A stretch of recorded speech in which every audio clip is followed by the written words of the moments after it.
부동산 시장 침체와 내수 부진, 디플레이션 우려에 기록적인 청년 실업률까지 곳곳에 암초에 걸린 중국 경제, 뚜렷한 돌파구가 보이지 않으면서 내부 불만과 불신도 커지고 있습니다. 온더스팟에서 베이징 정용태 특파원 연결해 알아봅니다. 요즘 중국 청년들은 10불 세대다 이렇게 스스로를 자조적인 표현을 쓴다고 들었는데 10불 세대는 뭔가요? 연애, 출산, 결혼, 그리고 내 집 마련을 하지 않는다. 이 네 가지를 묶어서 4불 청년, 4불 세대라고 불렀거든요. 근데 최근에 새롭게 등장한 이 10불 세대라는 말은 여기에 더해서 헌혈, 기부, 또 복권, 주식이나 펀드, 그리고 노인 부양을 하지 않는다. 이런 것 등 6가지가 더 추가된 겁니다. 첫 번째가 헌혈이어서 저도 상당히 의아했는데 이 내가 헌혈한 피가 사회의 어떤 특권층이나 고위층들에게 좀 부당하게 제공되는 건 아닌가? 이런 의심을 하기 시작했다는 거거든요. 최근에 굉장히 큰 논란이 된 사건이 있었습니다. 상하이에 있던 한 신혼 부부가 티베트 자치구로 신혼여행을 갔다가 큰 교통사고를 당했어요. 그래서 대량의 헌혈이 필요하게 됐는데 공무원, 소방관, 군인 이런 사람들을 대거 헌혈에 동원하게 해서 그런 헌혈을 했다라는 내용이 이제 알려지게 된 거거든요. 10불 청년이라는 키워드가 유행하게 된 것도 이 사건이 일어난 시기와 묘하게 맞닿아 있습니다. 기부나 복권도 사실 마찬가지인데요. 내가 기부한 돈이 정말 올바른 방향으로 올바른 과정을 통해서 쓰여지느냐에 대한 불신이 있다는 거죠. 복권도 마찬가지입니다. 올바르고 공정하고 정당한 과정을 통해서 당첨자가 결정된 것이냐를 의심하게 하는 사건들이 또 벌어졌잖아요. 주식은 왜 안 하는 세대예요? 이제 중국 증시가 오랫동안 고전을 면치 못하고 있잖아요. 상황이 호전될 거라는 믿음이 있다면 지금 이럴 때 사둬라라고 얘기할 수 있겠죠. 하지만 지금 청년 세대에게 있어서 미래 경제 상황에 대한 기대감 이런 것들이 약하다는 걸 보여주는 그런 방증이라고 할 수 있을 것 같습니다. 시스템에 대한 불만과 불신 그리고 미래에 대한 비관 이게 지금 중국의 청년 세대를 좀 짓누르고 있다는 그런 느낌이 드네요.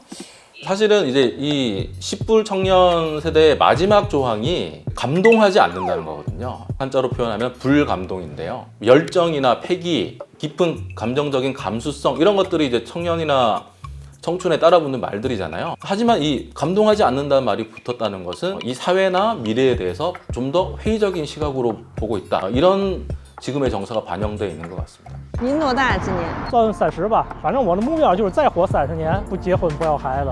我最大的父爱就是不是会让我的孩子来到这个世界，不是说我不努力啊，因为努力没有结果。现在内卷那么严重，比较无奈吧，更多的是因为无力去改变。新人危机已经出现了，就可能对这个世界更失望了吧。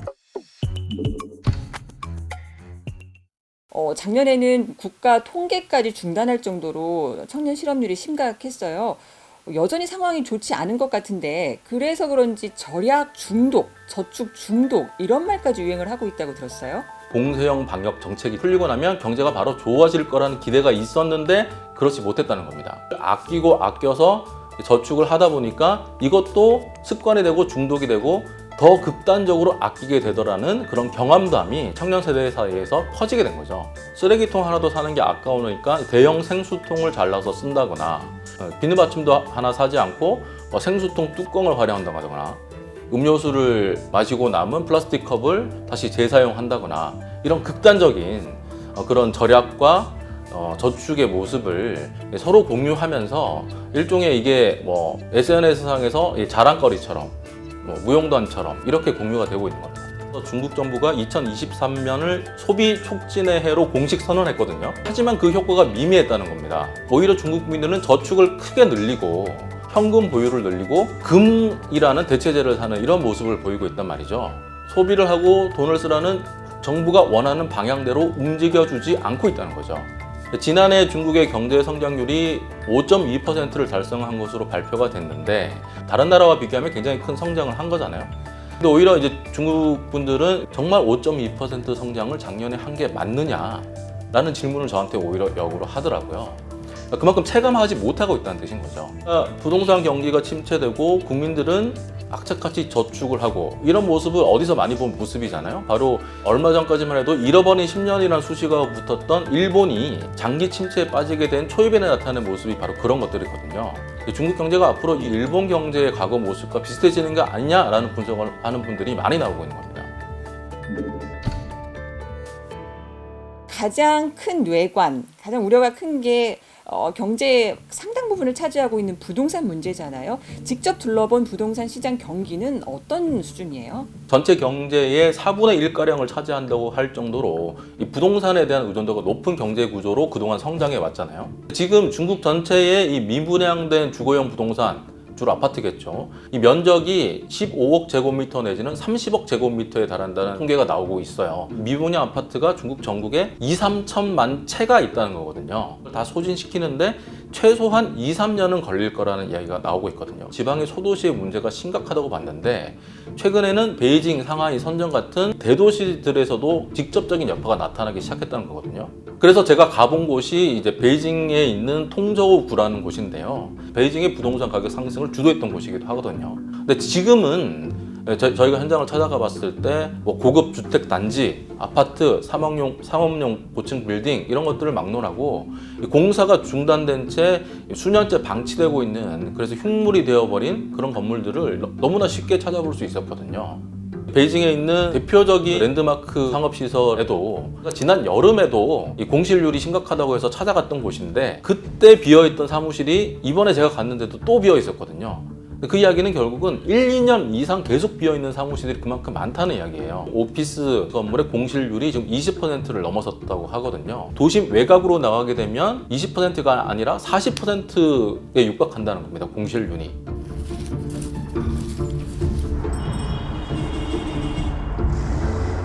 중국의 경제 시스템이란 정책에 대한 불만과 불신이 조금씩 현상으로 좀 드러나는 것 같아요. 얼마 전에는 주식과 관련해서 SNS에 엉뚱한 글들이 올라와서 좀 화제가 된 경우가 있었는데, 중국에서 이른바 이제 기린 사태라고 부르는 일이 일어난 건데요. 상하이 증시가 심리적 마지노선이라고 했던 3,000선이 깨지고 5년 만에 최저점까지 떨어지는 이런 국면이었단 말이죠.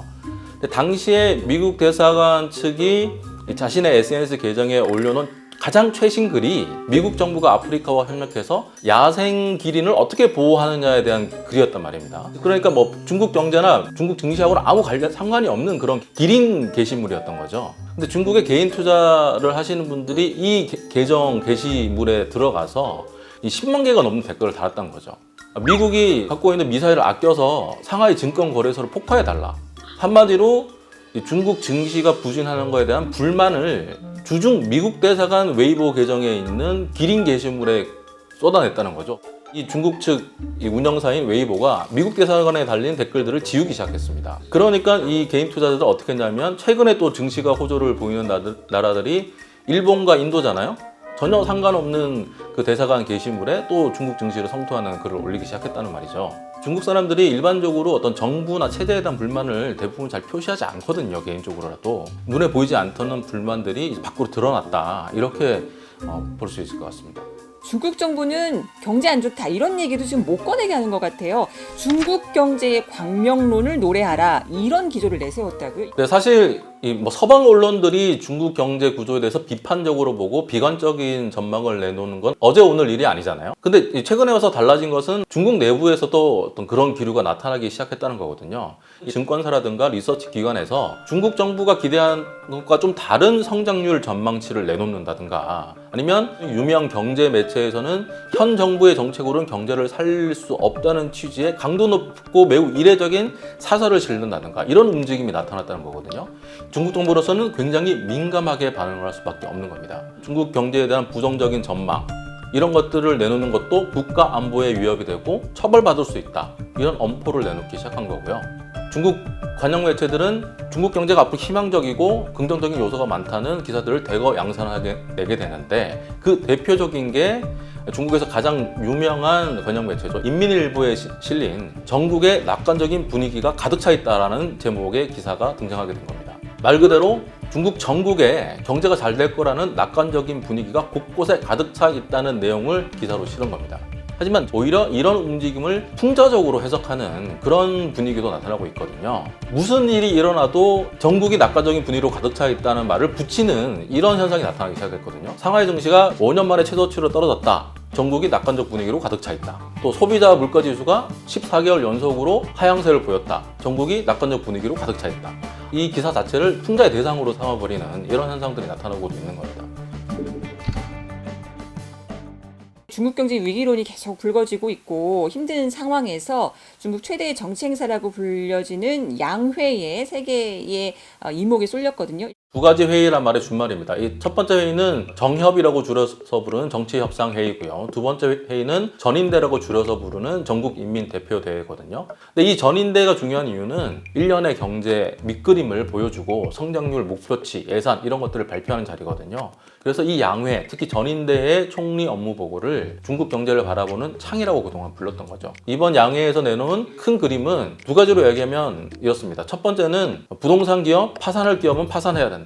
두 번째, 과학기술 예산을 10% 이상 대폭 늘려서 신품질 발전이라고 하는 첨단 기술을 국가적 차원에서 육성하겠다. 더 이상 막대한 돈을 무작위로 투입해서 이 부동산 기업을 살려주고 부채를 계속 늘려가는 이런 방식은 더 이상 하지 않겠다라는 선언이라고 해석이 되고 있습니다. 그런 방식으로 경제를 유지하려면 정부가 계속 빚을 내는 이른바 적자 재정을 통해서 이 문제를 해결해야 되잖아요.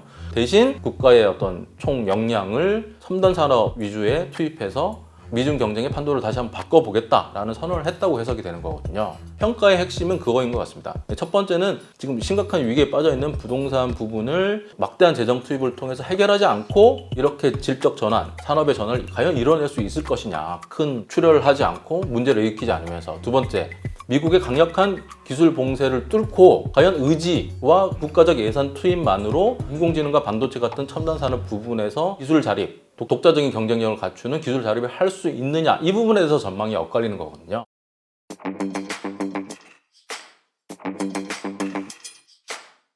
총리의 업무부가 굉장히 중요한 행사지만 외신 기자들이 굉장히 관심을 갖고 본 포인트가 또 하나 있습니다. 개막식이 시작되기 전에 전인대 지도부가 앉아있는 이 자리에 찻잔이 놓이고 그리고 이 진행 요원들이 큰 보온병을 가지고 다니면서 찻잔에 차를 따르는 이 모습이 그동안에 굉장히 화제였던 적이 있었거든요. 시진핑 주석의 집권이 계속되고 나서는 시진핑 주석의 자리에 찻잔이 몇 개 놓이냐라는 상당히 이례적인 호기심이 생겼습니다. 왜냐하면 2021년부터 다른 지도부 인사들과 달리 시진핑 주석의 자리에만 찻잔이 2개 놓이는 현상이 벌어졌거든요. 이번에 가서 봤는데도 다른 지도부 인사들의 자리에는 여전히 찻잔이 하나 놓여 있는데 시진핑 주석 자리에는 여전히 찻잔이 2개 놓여 있었단 말입니다. 시진핑 주석 1인 중심의 권력이 강화되는 이런 것들을 상징적으로 보여주는 역시 그런 장면이었구나.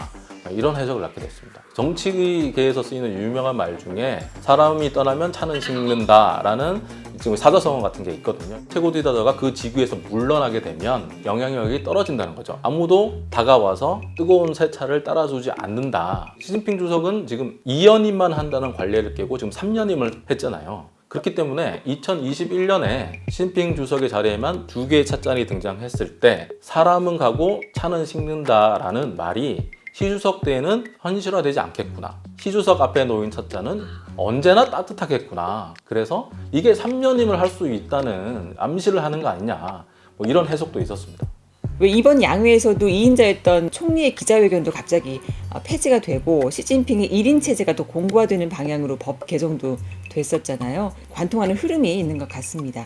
그런데 이번 양회 폐막 직전에 또 놀라운 일이 알려졌는데 중난하이라고 불리는 중국 지도부의 집무실과 관저가 있는 이 집단 거주지 앞에 고급 승용차가 한 대 돌진하는 사건이 벌어졌단 말이죠. 양회 기간에는 베이징 도심의 경비가 이제 정말 최고조 수준으로 격상이 되거든요. 굉장히 이례적인 일이 발생한 거죠. 고급 승용차가 한 대가 서 있고 경비 요원 10여 명이 그 운전자로 보이는 사람의 팔과 다리, 사지를 붙들고 한 수십 미터를 들고 이제 연행하는 모습이 찍혔단 말이죠. 근데 현장에 또 외침 소리 같은 게 비슷한 게 동영상에 찍혔는데 이 외침이 공산당을 비판하는 내용이라는 식으로 타임 매체들은 해석하고 있지만 사실 그 음성이 명확하게 잘 분석이 되지는 않습니다. 그렇게 소리를 외친 사람이 그 운전자인지도 사실 불명확하거든요. 외신 매체들은 체제에 대한 불만일 수 있지 않느냐라는 해석을 내놓고 있는데 중요한 것은 이 사건이 중국 내에서는 전혀 보도가 되지 않았다는 거죠. 혹시 조작된 영상이라면 조작된 것이라는 반론이 어떤 식으로든 나왔을 텐데 그런 반론조차 전혀 나오지 않았단 말이죠. 그렇기 때문에 실제로 벌어진 일이 아닌가라는 부분에 대해서 가능성이 더 커졌다고 볼 수 있는 거죠. 이번 양회를 통해서 드러난 신품질 발전을 통한 첨단 기술을 국가적인 사활을 걸고 육성하겠다 이런 선언은 사실 미국의 기술 봉쇄에 전혀 굴하지 않고 끝까지 상대하겠다라는 의지가 들어가 있는 거잖아요. 미국의 중국에 대한 압박은 더 치밀하고 더 거세질 수밖에 없다. 미국 기업들에게 그런 중요한 장비나 반도체를 중국에 팔지 말라고 했는데 미국의 동맹에 대한 이런 동참 요구는 더 거세질 가능성이 높고 우리나라에게도 더 큰 압박으로 다가올 수 있다는 겁니다. 그동안 한국과 중국의 경제 관계를 보면 파트너 내지는 분업 관계라고 했었잖아요. 만약에 중국이 AI와 반도체 분야를 비롯한 이런 분야에서까지 국가적 차원에서 이걸 육성하게 된다면 이제는 공산품, 전자제품, 화장품 이런 분야뿐만 아니라 가장 높은 단계에 있는 최고 첨단 분야에서까지 한국은 굉장히 중요한 경쟁자와 맞닥뜨리게 되는 거거든요. 긍정적인 측면도 있을 수 있는데요. 고사양 반도체를 생산할 수 있는 능력, 이런 한국의 경제적인 협력이 없다면 중국의 목표를 이루는 데 있어서도 큰 장애물을 만나게 되는 거거든요. 우리나라의 전략적 가치도 오히려 더 커지는 부분이 있기 때문에 우리가 이를 잘 활용한다면, 지혜를 발휘한다면 우리에게도 기회가 될 수 있는 부분은 충분히 있을 수 있다고 봅니다.